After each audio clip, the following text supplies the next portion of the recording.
اور ہمیں یقین ہی نہیں آیا.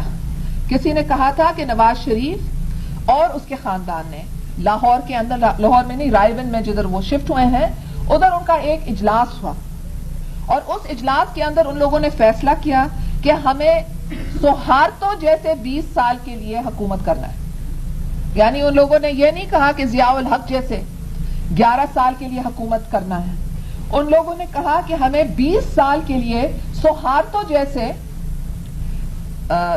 حکومت کرنی ہے. اور آپ لوگ جانتے ہیں کہ سیاست کے اندر سہارتو کے پورے خاندان نے جو اکانومی کے کمانڈنگ ہائٹس تھے وہ پورا قابو کر لیے تھے. تو ان کا مقصد تھا کہ ہم 20 سال کے لیے پولیٹیکل پاور چاہتے ہیں اور ہم فائنینشیل پاور چاہتے ہیں.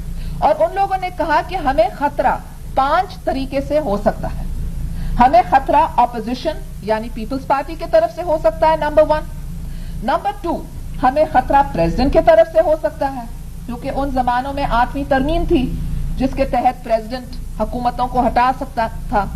نمبر 3، ان لوگوں نے کہا کہ ہمیں خطرہ یہ آرمڈ فورسز کی طرف سے ہو سکتا ہے، کیونکہ پاکستان کے سیاست کے اندر کئی طویل عرصے کے لیے فوج کا ایک رول یا کردار رہا ہے. چوتھا، ان لوگوں نے کہا کہ ہمیں خطرہ عدلیہ سے ہو سکتا ہے. 5واں، ان لوگوں نے کہا کہ ہمیں خطرہ پریس کی طرف سے ہو سکتا ہے. تو ان لوگوں نے یہ 5 پوائنٹ پروگرام بنائے کہ پاکستان کا جو تصور قائد اعظم نے برصغیر کے مسلمانوں کو دیا تھا اس کو ختم کرنے کے لیے اور اپنا جو ویژن تھا یا تعبیر تھا وہ لے آنے کے لیے ان کی کوشش تھی. کوئی یقین نہیں کر سکتا تھا. مگر اگر آپ 2.5 سال کو دیکھیں، ان لوگوں نے خاص قانون بنائے کہ چیف الیکشن کمشنر وہی سنے گا جو سیف الرحمان کہتا ہے، اس کو پرائم منسٹر سیکریٹریٹ میں دائیں. چلیں، جو کچھ ہمارے ساتھ ہوا وہ تو آپ سب کے سامنے ایک کھلی کہانی ہے، تو میں اس میں نہیں جانے چاہتی ہوں. مگر آپ نے دیکھا کہ ہمارے خاندان میں کسی کو نہیں چھوڑا. میرے ماں کے خلاف کیسز، میرے اوپر کیسز، زرداری صاحب کے اوپر کیسز، زرداری صاحب کے باپ کے اوپر کیسز، اس کے بھائی کے اوپر، برادر ان لا کے اوپر، ہر ایک کے اوپر کیسز. ہمارے information secretary, personal secretary, political secretary, نوکر جو بھی ہمارے ارد گرد ہیں ان کے خلاف کیا. یہ تو آپ لوگوں کی دعا ہے کہ اللہ تعالیٰ نے ہمیں یہ ہمت دی کہ ہم مقابلہ کر رہے ہیں. مگر پھر آپ نے دیکھا لغاری ہمارا دوست نہیں، ہم اس کے حق میں کیوں بولیں؟ اس کے حق میں نہیں بول رہے ہیں، مگر ہم آپ کو یہ پلان کا انکشاف کر رہے ہیں کہ اس پلان کے تحت ان لوگوں نے نیکسٹ پریزیڈنسی کا 8ویں ترمیم ختم کر لیا. اس کے بعد ان نے عدلیہ کے اوپر جو کیا، پاکستان کی تاریخ میں آپ کو یہ نہیں ملے گا کہ حکومت بسز لے آئے اور بسز کے اندر لوگ جا کر کے عدالت کے اوپر حملہ کریں.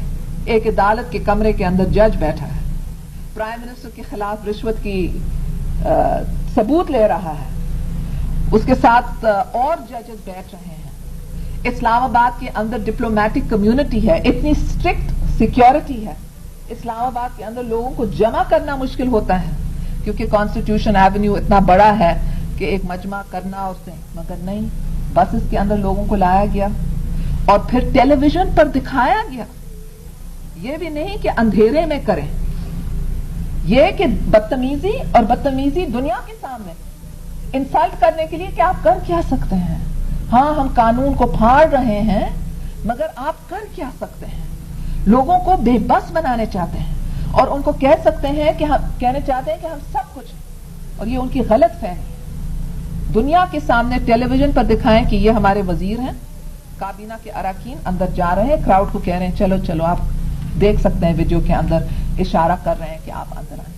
اور پھر چیف جسٹس کو بھاگنا پڑا، ججز کو بھاگنا پڑا اور کسی کو کوئی سزا مل نہیں سکا. اس لیے حکومت تو اپنے خلاف گواہی پیش تو نہیں کرے گی. پھر ان کے اپنے پاپٹ کو پریزیڈنٹ بنائے، جسٹس تارر کو.